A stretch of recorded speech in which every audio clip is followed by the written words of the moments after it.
What we are doing right now in Hungary is that we try to fight back in a political way. So we are saying that we are proud conservatives, Christians, nationalists in a positive way, but we welcome everybody. And we are creating an alternative inside the Western Hemisphere. Meanwhile, we are economically successful. We are a threat for them. Yeah. And that's why they have to do everything to destroy us politically, to blackmail us, to portray us as an evil figure. And that's the reason why they are so hostile towards the Hungarian government, although we are loyal members of the international community. Hello, welcome back to the Brendan O'Neill Show with me, Brendan O'Neill, and my special guest this week, Balázs Orbán. Balázs, welcome to the show. Hello, Brendan. Thank you very much for having me. It's a great privilege. It's great to have you on, and there is a lot of stuff I want to ask you about, primarily, of course, about Hungary and how Hungary is viewed around the world. You, of course, are political director to Viktor Orbán, the Prime Minister of Hungary. He's been the Prime Minister of Hungary since 2010, having previously been the Prime Minister in the late 1990s as well. And we're speaking in the year in which Viktor Orbán and his party Fidesz won their fourth consecutive term in the parliamentary elections in April with an incredible turnout of voters. I think you guys got around 54% of the vote, which I believe is one of the highest votes a party has received in Hungary since the fall of communism in 1989.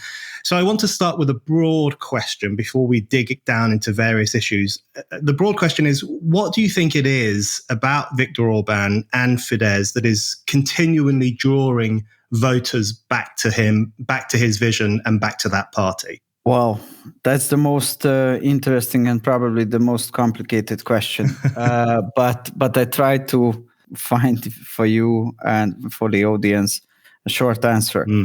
Hungary is a very, very special country. It's in the middle of Europe, but culturally it's an island. Mm-hmm. So we have a unique language, a unique culture, a very special history. We are not chauvinist in the sense that we are saying that we are better than others, but it's just the fact that we are different from others. Mm-hmm. And we don't think it is a problem.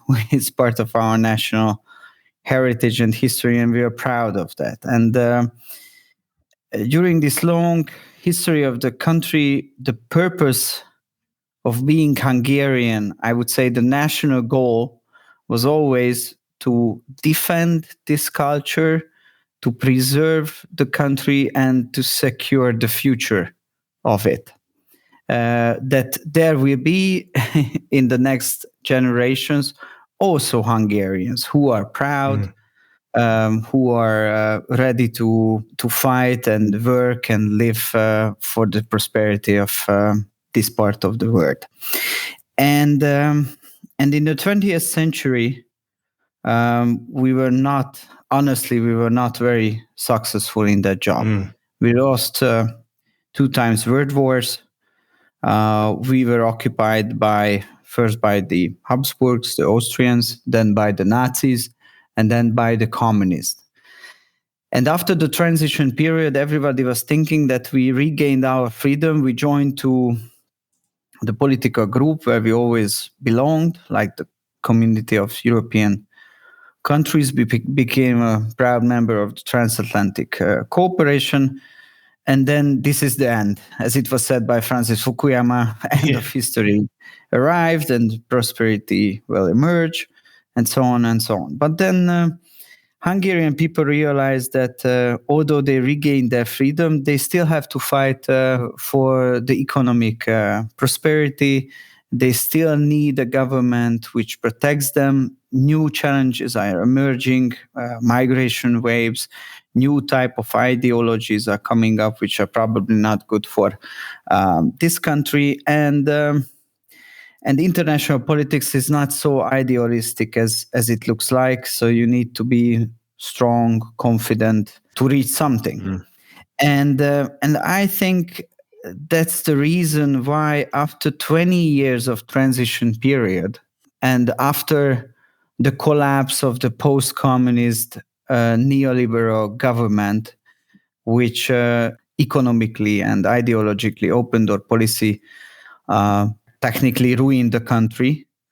The Hungarians in 2010 made a decision with the overwhelming majority that they are looking for an alternative, which should be Hungarian, which should be nationalistic in a positive way, which the political group should somehow refer to the Christian heritage of that country, and they are looking for not ideological leaders, but leaders who are ready to fight even on the international stage for the interest of the country. And Prime Minister Orbán is exactly this type of leader. And I think that's the main reason why elections after elections, they secure the voters, they still secure their support behind Fidesz and behind Viktor Orbán's government. That's a very useful overview and a very nice potted modern history of Hungary. And that's very useful as a jumping off point for some of the questions that I want to ask you. And the first one I want to ask you is, for me as an outside observer of Hungary and how the world relates to Hungary, one of the most extraordinary things, and you'll be well aware of this, is that in Western liberal circles, particularly in the Western liberal media, Hungary under Viktor Orbán is frequently referred to as a dictatorship, an autocracy. So, in the European Parliament, for example, just last month in September, a resolution was agreed on which described Hungary as an electoral autocracy, which strikes me as something of a contradiction in terms. Also in September, a writer for the New York Times referred to Hungary as a soft autocracy. I didn't know autocracies could be particularly soft, but there you go. And, if I mix in any media circles in the UK, in London, if Hungary were to come up, that is what people would say. It's become this kind of unthinking response that lots of people have when they hear the word Hungary and when they hear the words Viktor Orbán in particular. How do you explain that? Because it is perplexing, I think, for lots of observers, because we can see that Hungary has free and fair elections and that Viktor Orbán is freely and fairly elected, and yet it is frequently talked about as a kind of modern day dictatorship. What do you think drives that kind of view of Hungary? Yes, I agree with you that in a liberal circles this is the case, but I don't know who is still taking these accusations seriously, because they are doing the same with everybody who is not coming from these kind of liberal circles. So if it's only Hungary, then you can say from your country that, oh, that's probably really suspicious. But then you realize that the same happening with the Republicans in America, with Trump, same happening with the Brexiter voters in UK, the same happening in Israel when Benjamin Netanyahu is close to regain the power. Same happening with the Italian conservatives. So it seems that there is a trend that if somebody is coming not from the liberal circles, but representing something else, an alternative, then he or she ends up being autocrat or dictator or whatever. And why is that so? I think that before the end of the Cold War in the Western society, liberals and conservatives, they formed an anti-communist alliance. There was an anti-communist alliance in the West. We're talking about the 80s and even the 70s, where they worked together. And everybody knew that they are different. So the liberal way of life and way of thinking, it was always different from the conservative way of life and way of thinking.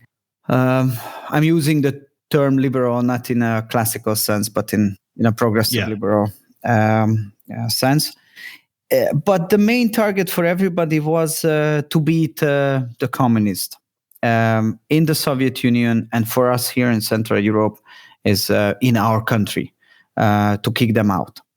But then something happened. We achieved our goals. The communists were not anymore there. They were not posing any threats. And then the liberals especially the progressives ones, they realized that there is a new kind of political fight where there is not anymore unity under the anti-communist umbrella, but then it's a new balance or a new war, cultural war, which should be against the conservatives. And they started this fight, and they used institutions like media institutions, NGOs, even the state, to push their ideological agenda forward. And they occupy these institutions. That's why they are dictating in the era of culture. And they became somehow similar to the Marxists, because their ideas, the progressive liberal ideology, is very hegemonical. So for them, it's not the competition of ideas is important, not pluralism, not free debate is important, but they want to spread their view and they want everybody to share their own views. And if somebody is speaking out, then it means that it should be politically destroyed. And the conservatives were just somehow left behind. They lost places, and even also the classical liberals. They also somehow were left behind. And what we are doing right now in Hungary is that we try to fight back in a political way. So we are saying that we are proud conservatives, Christians, nationalists in a positive way, but we welcome everybody, the classical liberals as well, and we provide them space, we provide them institutions, support. The states should be openly involved to fight back against progressive liberal hegemony, and we are creating an alternative inside the Western Hemisphere. Meanwhile, we are economically successful. According to my understanding, it means that we are a threat for them. Yeah. And that's why they have to do everything to destroy us politically, to blackmail us, to portray us as an evil figure which cannot be followed by a adult democracy of the Western world. And that's the reason why they are so hostile towards the Hungarian government, although we are loyal members of the international community. But the same happening with everybody else, like in connection with the Ukrainian-Russian war. If somebody is saying that, look, Russia is an aggressor, Ukraine is a victim, we should support them. But the most important priority should be not the continuity of war, but try to gain peace or at least ceasefire, then you are immediately a Putin puppet. They try to close rational discussion. So then Pope Francis, Henry Kissinger, Jürgen Habermas, Elon Musk, Viktor Orbán, Sebastian Kurz, and everybody ends up being Putin puppet. That's how they want to, destroy and cancel open discussions about the future of the Western civilization. We are thinking in a different way. We think that we should open up these discussions in a very frank and honest way. Yeah, I want to talk to you more about that culture war, because it is very interesting that there are culture wars within countries, and there's a very pronounced culture war in the UK and in other countries in the Anglo-American sphere. But there's also increasingly a globalized culture war where you have Western liberal elites who will look for countries around the world that are not playing by their rules and internationalize that culture war mentality. And in relation to that, I wanted to ask you how much you think this is related to the issue of sovereignty and to the issue of respecting sovereignty, because you're right to say that, even though Hungary is often singled out as the black sheep of Europe, the bad country of Europe, that's how some of the political classes in the West will view it. But you're right that they said the same thing about the people who voted for Brexit, who they viewed as borderline fascistic and very stupid, and they made the wrong choice. It's what they're saying about Meloni in Italy and the people who voted for her. And of course, it's what they said about Trump and the basket of deplorables and the semi-fascists, as Joe Biden recently said, who put Trump into power. And of course, what ties together those different populist movements, those different political expressions, is a respect for the ideals of sovereignty, the ideals of national independence, and for borders themselves. Whereas I think the culture warriors of the West are anti-borders. They think sovereignty is an old-fashioned problematic idea, primarily because it acts as a block to their global ambitions and their desire to internationalize their political worldview. So do you think partly it's Hungary's sovereigntist worldview under Viktor Orbán that makes those sections of Western society bristle so much? Yeah, probably it's a big part of it. The whole thing started just after 2010 when we got 2/3 majority, which is in Hungary a constitutional majority, and after the collapse of the Soviet Union in the 90s, the political elites who were creating the transition period in Hungary, they couldn't reach an agreement to accept or adopt a new constitution. So they modified the previous Soviet type of constitution, which became from an operational point of view an effective constitution, but it wasn't a Hungarian constitution. So in 2010, we told our voters then this is the time to end the transition period and accept a new Hungarian constitution, which reflects on the history, the culture, the socio-cultural background of the country. It is openly expressing the views and the values of the Hungarian society, and it's mainly a sovereigntist constitution. And that was the time when the attacks in Brussels started, immediately after the elections, 2011, 2012. Mm-hmm. And we changed our law, our media law, and we accepted some economic measures which goals were to protect our strategical industries. And the accusations immediately emerged. But there was one other agenda. You mentioned the importance of borders, and I agree with you that this was a game changer even for Hungary, when in 2015, 400,000 illegal migrants tried to cross illegally without any permission, without cooperating with the Hungarian authorities, tried to cross the borders and march through Hungary. And then we made the decision that if a country is not able to protect its own borders, then it's not a sovereign country anymore. So we need to do something. And we made the decision to establish a fence, which was ready after 3 or 4 months. And we stopped the illegal influx of the people. That was the time when the whole international liberal community became really mad about what is going on in Hungary. Although, according to our understanding, it was a very rational, common sense based decision making.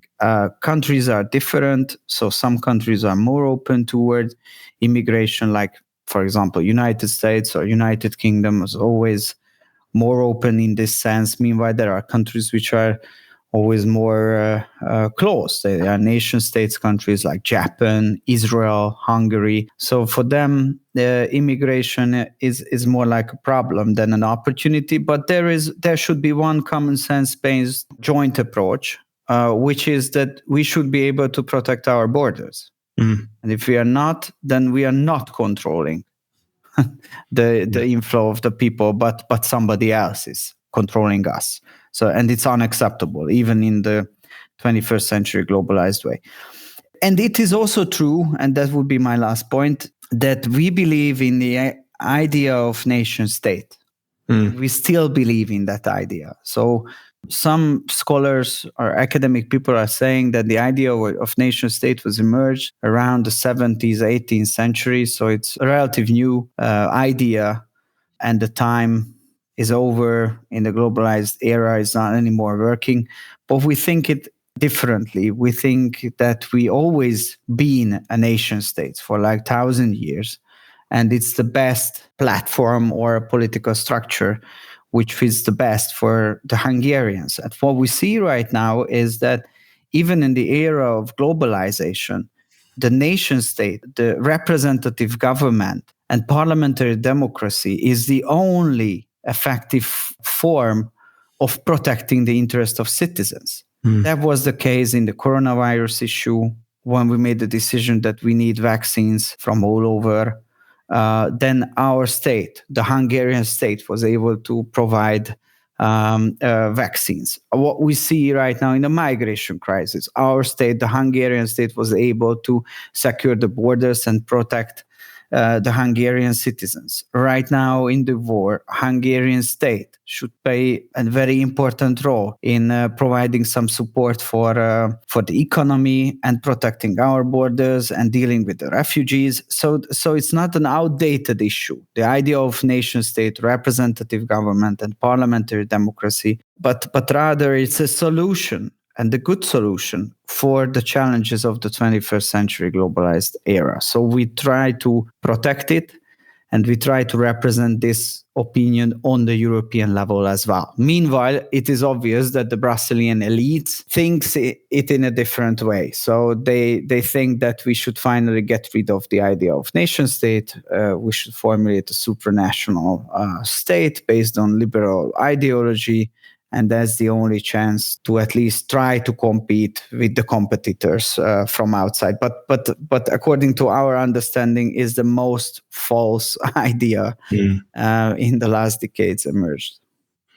Yeah, and I think, it's not particularly surprising that the Brussels elites would feel that hostility towards the idea of nationhood and towards the thing that nationhood best embodies, which is the representative democracy. But I've always been surprised when I see the Western left embrace the idea of the post-borders, post-national world. The left historically was a pretty good defender of nationhood. It supported national liberation struggles that wanted to create their own independent nations. It was very critical of organizations like the IMF and, of course, imperialism more broadly for its interventions into other people's affairs. And yet somehow over the past few decades, the Western left has been sucked into a far more globalized, anti-democratic worldview, which sees borders as a problem and something to be rolled over in order to solve complex problems like climate change, etc. So I think that's an interesting development, I think. Actually, if I add just one comment, the left is everywhere. It's eaten up by the liberals. So, and this is the case in Hungary as well. So the traditional leftist working class voters are supporting Viktor Orbán and Fidesz conservative government, and we are not dogmatic in many sense. So after the inflation rates were going up, we immediately took action and we introduced price cap on gasoline, price cap on basic foodstuffs. It's not a conservative or a classical liberal economic measure at all. It's a clear-cut social democratic approach to have price cap. But we, the Hungarian conservative government, we were saying that, working class people, lower middle class people, they are suffering. It's our job to protect them. So we don't like these measures. What we need to do something. And we introduced it and it works. So that's the reason why everybody who was originally on the left, on the social democrats side and wasn't eaten up by the liberals, right now is supporting Hungary, Viktor Orbán and his government. If you're a regular listener to this show or a regular reader of Spiked, why not become a Spiked supporter? Spiked supporters is our thriving community of people who donate to Spiked. Anyone who gives £5 or more a month or £50 or more a year can become a Spiked supporter and get access to lots of exciting perks. Spiked supporters can comment on articles, get free and discounted tickets to events, get a discount on all items in our shop, and bookmark articles as you browse. This is our way of saying thank you to all of you who fund our work. Spiked is completely free, and yet you still hand over your hard-earned cash to make sure that anyone, anywhere can read us and listen to us. We're incredibly grateful for your generosity. If you don't give to Spiked yet, now is the perfect time to start. Just go to spiked-online.com/supporters to set up your donation and your Spiked supporters account. That's spiked-online.com/supporters. That's one of the most interesting developments of our time, I think, the way in which there has been a great realignment in politics in many parts of the Western world, in Europe and the United States, where large sections of the working classes who might traditionally have voted for Labour parties are increasingly turning towards parties of the right, or parties that are more populist, or parties that promote the values of national sovereignty. I think it's a very interesting development. I want to ask you about one liberal media attack on Hungary in particular that has happened in the past few weeks. So Fareed Zakaria at CNN made an extraordinary film in which he essentially said that Hungary is becoming like Nazi Germany.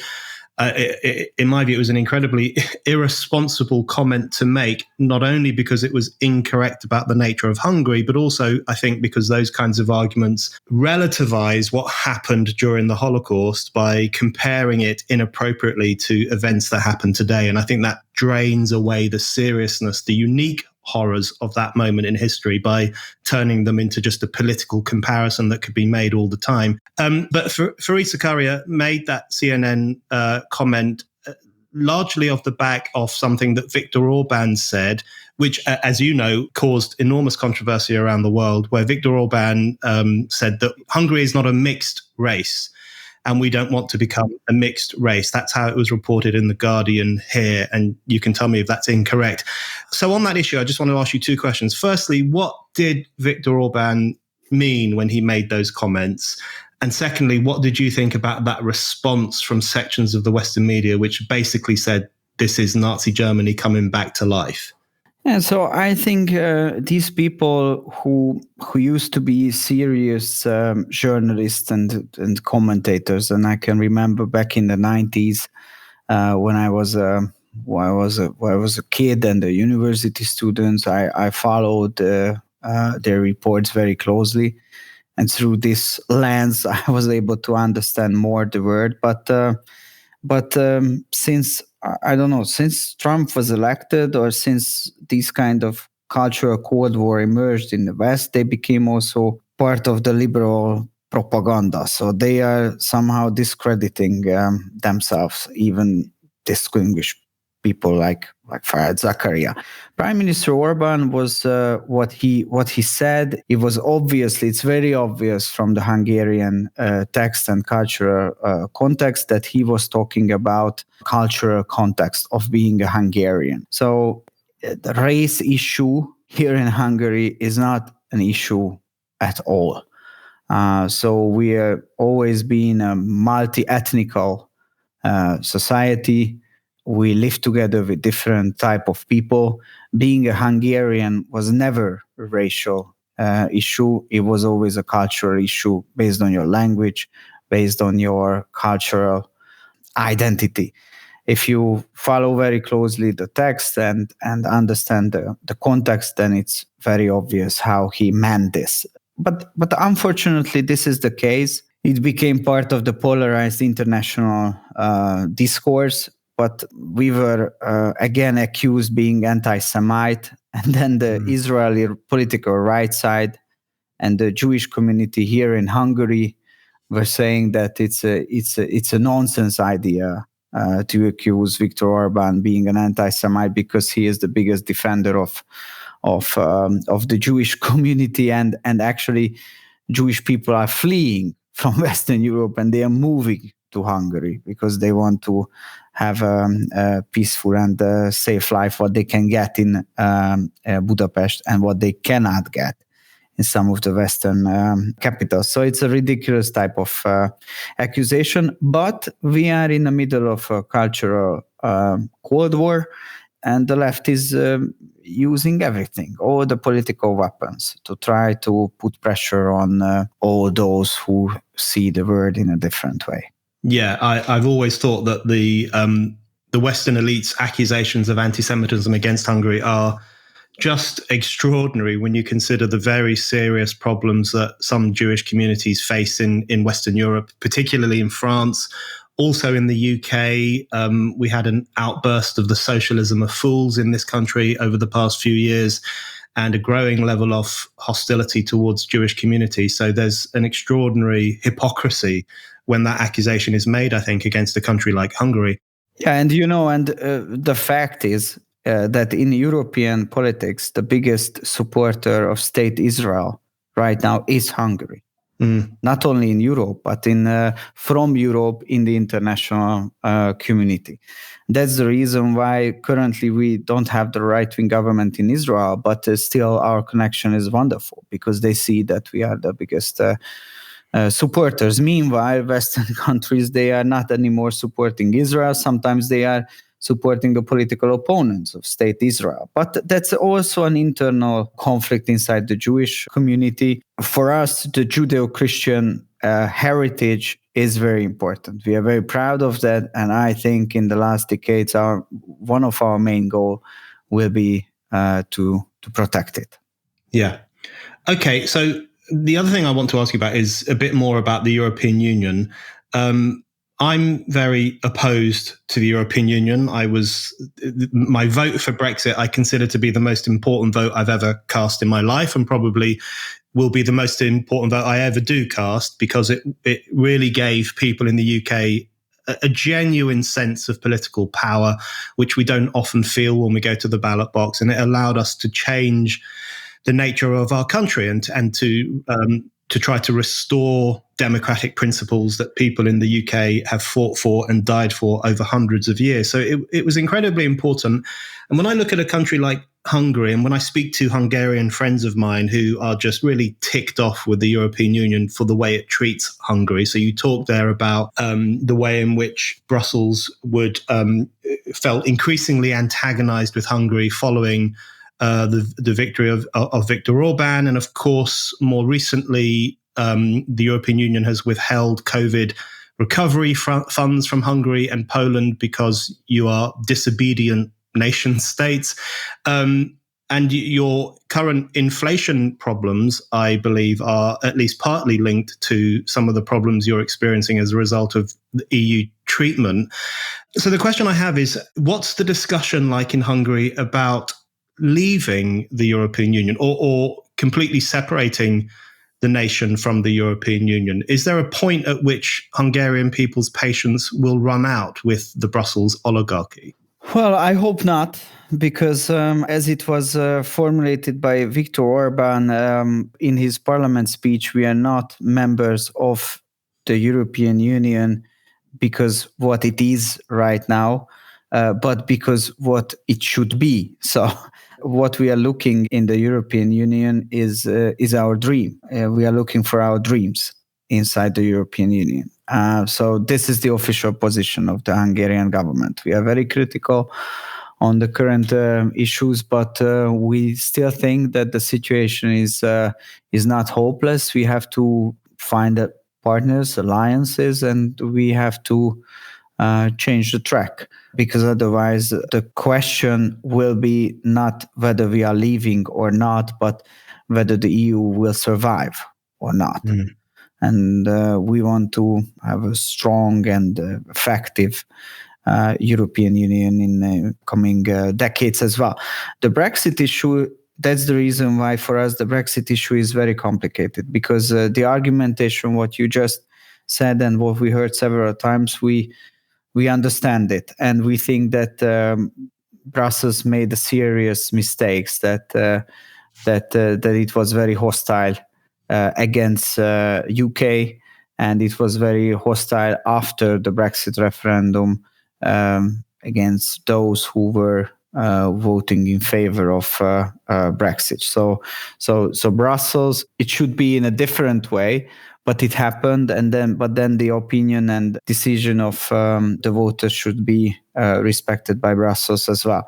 But it's not a coincidence that we were the only European member states. Imagine how funny it is that the sovereigntist Viktor Orbán's government was the only European country which was openly campaigning during the referendum campaign in advertisement in the UK against Brexit, in a sense that we want to convince the UK voters not to leave us, because the Brexit caused us and many of the Central European countries serious strategical problems, because the alliance between UK and Central European countries was very natural. Together, we were ready to counterbalance the federalistic approaches, which were coming mainly from Germany and France. But since UK left, our life became more and more complicated. Right. And mainly this is the reason, according to our analytics, that the so-called ridiculously biased rule of law procedures emerged against Poland and against us, and they are blackmailing us and are trying to corner us and so on and so on. If Britain was on board, it would not happen. I'm pretty sure of that. But since Britain left, the new power equilibrium is not ready, and everybody is looking for new positions. And they right now, the liberals are very strong in Brussels, and they want to get over with the conservatives. But the zeitgeist is changing. Yeah. Mainly because through their own decisions, they are destroying themselves. So the Italian election is a big game changer. There will be elections in Spain next year. French politics is also shifting. I hope that Poland will also re-elect the conservative government. So I hope that at the end of the year, or in 2 or 3 years' time, the post-Brexit conservative sovereigntist forces will be strong enough to counterbalance the federalistic approach of Brussels. Yeah, well, I'm very sorry if our leaving the European Union caused you troubles, but I still think it was the right thing for us to do. I agree with you. The British perspective is different. I'm just saying that the Hungarian perspective is different, but I accept and respect the decision of the British people.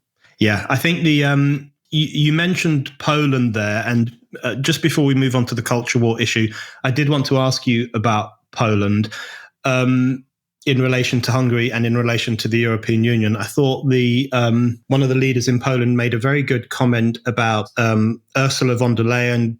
In the run-up to the Italian election, Ursula von der Leyen was asked what would happen if the Italian people stupidly voted for a more populist leader, a more right-wing leader, which they eventually did. And Ursula von der Leyen made that infamous comment where she said, well, the European Union has the tools to deal with those situations as they arise. And Poland made the comment that was pretty outrageous, the idea that Brussels should be in a position to select who leads a country. I thought that was a useful intervention from Poland. But more recently, there has been a fraying of the relationship between Hungary and Poland, hasn't there? I mean, one-time soulmates who now seem to be a little bit torn up over certain issues, Ukraine, for example, and disagreement on Ukraine, disagreement on who bears responsibility for the energy crisis. Is it the European Union? Is it Russia and its war in Ukraine? How serious is the tension between Hungary and Poland? And will that also contribute to the weakening of those centre-right or pro-sovereigntist entities in relation to the European Union? Probably yes, because our political opponents, they see that we are divided or less united than we used to be. But I'm quite optimistic because the Polish-Hungarian friendship, it has a cultural and also an emotional background. It goes back for like 1,000 years. We always knew that geopolitically we see the world in a different way because they are living on a eastern, northern European plain surrounded by Germans and Russians, and the basic pillar of the Polish national strategy is to counter these threats, which are caused by the bigger player who are surrounding them. Meanwhile, we are far down at the south, surrounded by the Carpathian Mountain. We have different challenges and different geopolitical perspectives. So we always knew that this is something which can cause a problem. But also historically, the Polish leaders and the Hungarian leaders, they always realize that if they don't want to remain peripheria, but they want to have a strong and free Central Europe or East Central Europe, then the two big traditional nations should act together and work together. It was back in the medieval period of time. This was the case, and in modern times, I would say that this is still the case. The problem in the Ukrainian-Russian conflict was the Polish strategy, because of what I just said, was that they should be actively involved in the war, and they should help the Ukrainians to beat the Russians, not just kick out them from the territory of Ukraine, but beat them, the whole entire political system, weaken them as much it is possible. Meanwhile, the Hungarian approach was different, because according to international law, it's obvious that who is right and who is wrong, but potential risk of escalation and the potential damage which can be caused by the war, it is devastating. So our position was always that not prolong the war, but put all efforts into creating first ceasefire, then negotiations, and then after peace. So it had a cool down effect in the Polish-Hungarian relations. But that then turned out that the Brusselian imperialistic mindset, it's nothing can change it. So even under this pressure, even that Poland and Hungary is hosting the biggest number of refugees who are fleeing from Ukraine and taking a huge burden on that issue, they wanted to put more pressure on these countries, and they suspended the funds in the case of Poland and in the case of Hungary. And then I think finally the Polish political elite also realized that we need to be united against all imperialistic approaches. It doesn't matter whether they are coming from east or west, whether coming from through military threat or political threat. All these challenges are serious challenges, and we have to be united. So in recent weeks, we had a V4 meeting of the presidents in Bratislava, and in the upcoming weeks and months, there will be, according to the plans, a V4 meeting of the prime ministers. So we try to recreate the strong daily basis cooperation as well. And it's somehow working, or it's proceeding. So that's the reason why I'm more optimistic than I was a couple of months ago. Have you signed up to Spike's daily newsletter yet? It's called Today on Spiked. Every day you'll get a roundup of all our content, plus some exclusive commentary from the Spiked team. So to never miss a thing on Spiked, go to spiked-online.com/newsletters and sign up to Today on Spiked. Okay, I want to ask you about the culture war issue, which you've already touched on, and which is something that I'm very interested in, and we at Spiked write about culture war issues quite a lot. I want to kick off just by asking you about the referendum that you had in Hungary earlier this year on issues relating to sex and gender, where the public was asked questions essentially about protecting minors from exposure to explicit sexual material or information about gender reassignment, or the provision of gender-changing procedures and so on. It's my understanding that the turnout wasn't sufficient for the referendum to be binding, but I wanted to ask you about the referendum itself, because, of course, predictably, in the Western media, it was presented as further proof of homophobia in modern Hungary. But actually, it was really about raising important questions to do with the incredible confusions and dangers of the new gender ideology, wasn't it? And that's something that there is a huge battle of ideas here in the UK over this question, and over the idea that we should be telling young people that you can change sex and you should take certain drugs and you should change your lifestyle, according to how you feel in terms of your internal gender. All of those things are having a destructive impact, I think, on young people. And Hungary was trying to raise the question, wasn't it, about those kinds of issues?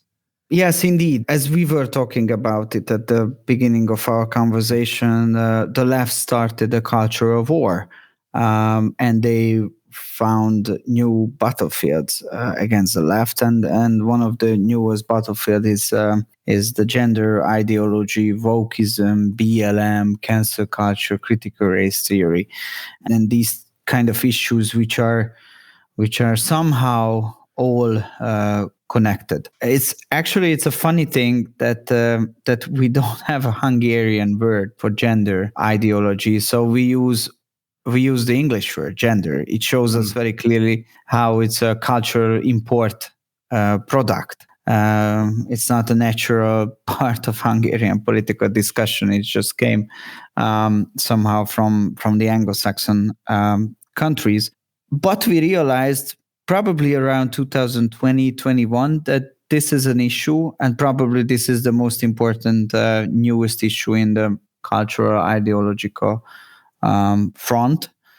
And Viktor Orban government, our government, was always following a different strategy, how to beat the left than other conservative political movements did in the past. Because when the left came up with the newest, craziest ideas like open borders or then same-sex marriage issues or abortion issues or so on and so on, then the conservative movements were saying that, look, the majority of the grassroots voters is behind us, so they didn't want to be involved in this kind of war, so they just let it happen.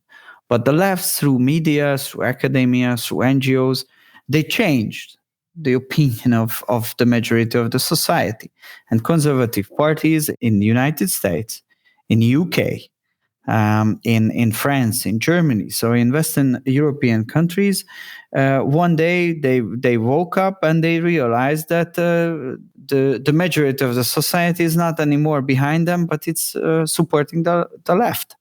So they had to change their policies to adapt to the new circumstances. And that's how these conservative milestones or cornerstones or strongholds were given up by the British conservatives, by the American conservatives, by the German conservatives.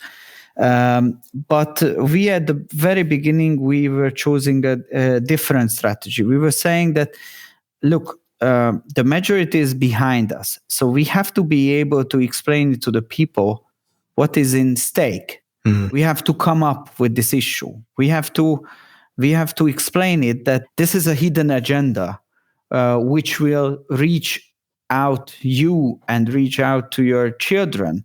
And if you don't express your opinion right now in a public way, then in 5 years' time, 10 years' time, 20 years' time, you will find yourself in a very different world. So that's why we came up always with the ideas of referendums to ask the people about these important civilizational questions.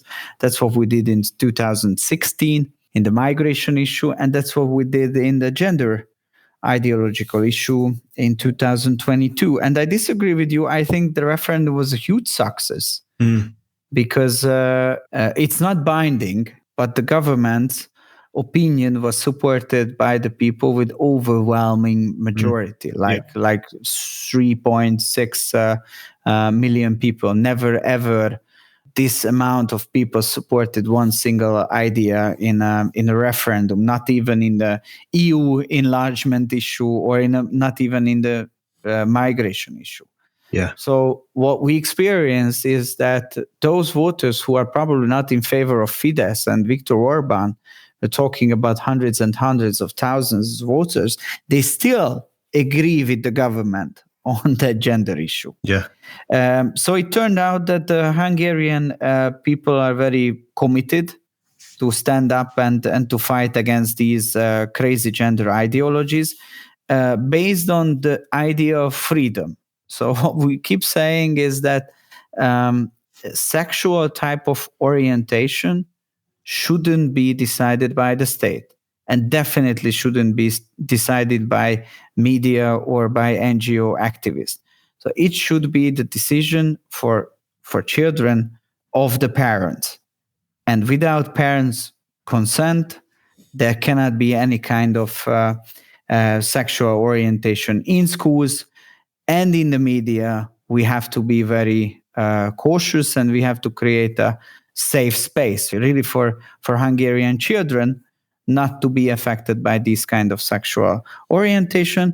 If they are grown-up adult people, they can make their own decisions. No one wants to tell them how to live their lives, but until they are minors, the parents' rights and parents' responsibilities cannot be neglected. This is the Hungarian position. And that's why we became extremely punished by the Brazilian elites, although the whole gender ideology and sexual orientation and education, so all our policies are not common European policies, but national policies. Yeah. And I agree that referendums, in my view, are always worth holding because they draw the public into a specific issue in a pretty serious, grown-up democratic way, which was proven, I think, by the Brexit vote here. Despite what some of the opponents of Brexit might say about our referendum, it was actually an incredibly healthy political discussion. Just two more quick questions for you, Balázs, before we finish. The first one is just on the issue of cultural imperialism, I think is one way we might describe it, and how to push back against it. One of the things that I was incredibly struck by over the past couple of years was the behavior of Hungarian football fans who booed the taking of the knee, which filled me with a lot of joy because I was happy to see people taking a stand against that rather craven gesture, which I've always considered to be a bit of, the taking of the knee has been quite symbolic of the pressure on people to bow down to identity politics, to bow down to the supposedly the correct side in the culture war. It's a very telling gesture. So to see Hungarian football fans booing it and also holding up signs in which they had an image of someone taking the knee and it was crossed out with a red line, that did strike me as quite an interesting little rebellion against cultural imperialism. You are taking that rebellion against cultural imperialism further. And one thing that you in particular have been doing is making connections around the world. So it's not just Hungary on its own, but it's connecting with other groups and organizations and even media outlets and political groups too, who share your concerns about the attack on sovereignty and the attack on family values and the general drift into a kind of culture warrior state of mind. Will that continue to be an important part of your work, where you're linking Hungary to others in order that it's not such a lonely battle on your part? Yes, I hope so, that the situation will be less hostile for us, because we are right now in the Western world. We are the only ones. There are the Poles, and right now we have the Italians, but we are a small nation, only 10 million people, neighbors of a country which turned to be a war zone. So we have serious economic challenges. So we need supporters, and we need alliance inside the West as well. I'm very happy that you mentioned the kneeing issue, but I think it's more important, sorry to say that, especially for you, that we could beat Team England 2 times. So it was a more effective team building process, probably not taking a knee than taking a knee. Yeah. But if we finish joking, then I have to say that this gesture, what is interesting, that this gesture wasn't influenced by politics in Hungary. It wasn't managed by political actors. Mm. That was, that's the vox populi. So that's how grassroots Hungarian citizens see the word. And as you mentioned, as you described it in a very precise way, they immediately realized that taking a knee, it's not against fighting against racial discrimination, but it's somehow accepting a kind of a leftist liberal cultural imperialism, and we Hungarians, we don't have anything to do with it. This general attitude probably is not a well prepared intellectual argumentation. Grassroots voters and people, they just feel it. So they simply feel that what is right and what is wrong, and what gesture should be followed and which should be rejected. And I think that's our biggest hope in every single country. That still there is a silent majority. Still there is a community of people who are seeing this as a dead-end street, and they think that we should turn back as soon as possible. And I'm very happy to see that in some countries the conservative forces are turning, or if they are not turning to a more conservative and common sense-based direction, then new parties are emerging and they're getting more and more responsibility. Like the Republican Party in the States is turning, like Italy, we were talking about Italy, Spain, and some other countries. So we need more right-wing, conservative, classical, liberal political leaders in power by after winning elections. And if they are in power, if they are in winning elections, then they can change the pattern of the West and refuse the pattern which was suggested by the liberal elites, and which can have disastrous consequences of the future of the West. Yeah. Okay. My final question for you is in relation to freedom of speech, press freedom, those kinds of issues. You will be aware that one of the criticisms made in the West as part of their general unhealthy obsession with Hungary is that you have clamped down on press freedom. This is a point that has been made by Reporters Without Borders and other people too. And we've talked a bit today about how the media unquestionably plays a role in promoting this cultural imperialism in promoting this view that there's only one right way to think. And if you don't think that way, you must be racist, you must be transphobic, you must be a fascist. So the media plays a key role in setting that agenda. But I wanted to ask you, how would you guys strike the balance between recognizing the problematic role that the media elites play while also maintaining media freedom and allowing them to do what they want to do? One of the key problems here in the West at the moment is cancel culture, the crushing of opinions that run counter to the outlook of the establishment, and it's a constant battle to push back against that and defend the open public space. Is that something that you're concerned about, striking that balance in Hungary in relation to being critical of the media while also maintaining freedom of speech in the public sphere?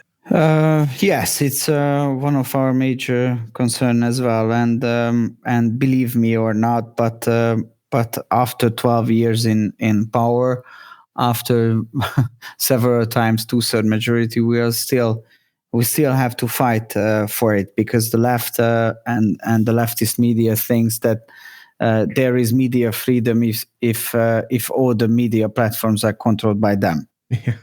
And so, and that's the reason why in Western countries the conservative political forces are in such a bad shape, because 80-90% of the serious media platforms are controlled by the left, and there is no more pluralism of opinions. What we achieved in Hungary is that we could convince Hungarian private investors to invest in Hungarian media and to build up a conservative media network as well. So it's true that in Hungary there is conservative media as well, just as liberal media. And the balance is around, I would say, 50-50. Probably they are still taking the lead in the internet. But there is a kind of equilibrium or balance, and I think it's a very healthy way of thinking and way of democracy. I'm not saying that the Hungarian democracy or Hungarian press or Hungarian freedom of speech is perfect in general. Nothing can be perfect which is made by humans. But anyway, I think it's in a much better shape than in many Western European countries, because if you are Hungarian citizens, you can really experience on a daily basis a huge variety of very different opinions, extremely anti-governmental, quite harsh opinions, and obviously some voices which are more friendly to the government or to the conservative ideas of the government. And I think this is the way how it should be done. And if it's not the case, if the media in 90% is controlled by only one side, then this is a problem of freedom of speech. Balázs Orbán, thank you very much. Thank you very much indeed.